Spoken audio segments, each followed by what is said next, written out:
Good day and thanks for joining us. I'm Grxit reporting from the Greek capital, and here's what's happening.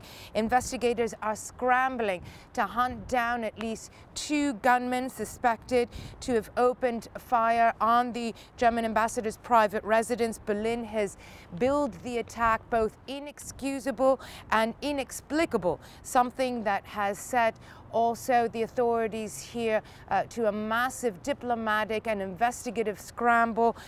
The Prime Minister, in fact, himself, Andoni Samaras, calling German Chancellor Angela Merkel to reassure her that the perpetrators of this terrorist attack will be swiftly brought to justice and that her top envoy here will be safeguarded as best as possible. Now, that may be difficult, at least bringing about some kind of swift solution and crackdown on this terrorist group. Counterterrorism officials I've been speaking to say that the submachine guns, the 2 submachine guns that were used in this attack were quote-unquote clean. That means that they have never been used in any other type of terrorist or extremist attack here in Greece, and that has some counterterrorism officials I've been speaking to at least suspecting that this could be the work of a new terrorist organization or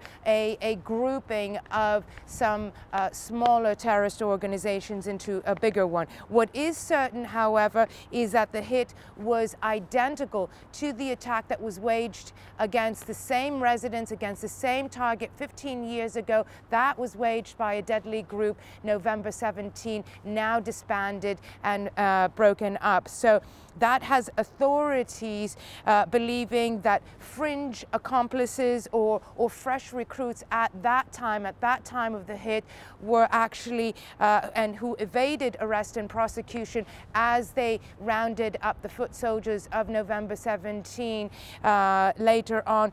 They now could be the masterminds and instigators of this particular attack. The prime suspect, every official I've been speaking to at least is naming, is that of Nikos Maziotis, Greece's most wanted terrorist who is still at large. He is wanted for his leading role in a terrorist group called Revolutionary Struggle. Hits and attacks waged by that group, including a spectacular hit against the U.S. Embassy several years ago. Now, that group is a spin-off, we understand, of November 17. The 42-year-old Maziotis is believed to also have been implicated in a string of other far left extremist attacks waged by a rash of copycat groups that have emerged after the breakup of November 17. The stakes, however, are extremely high, both diplomatically and on the investigative front. Berlin has made it very clear that it wants these perpetrators to be apprehended as fast as possible and brought to justice. And the last thing, of course, Greece needs is added tension between Athens and Berlin and a bad kickoff to its presidency in the European Union that begins just tomorrow. That's it from us here today. Join us again later this week.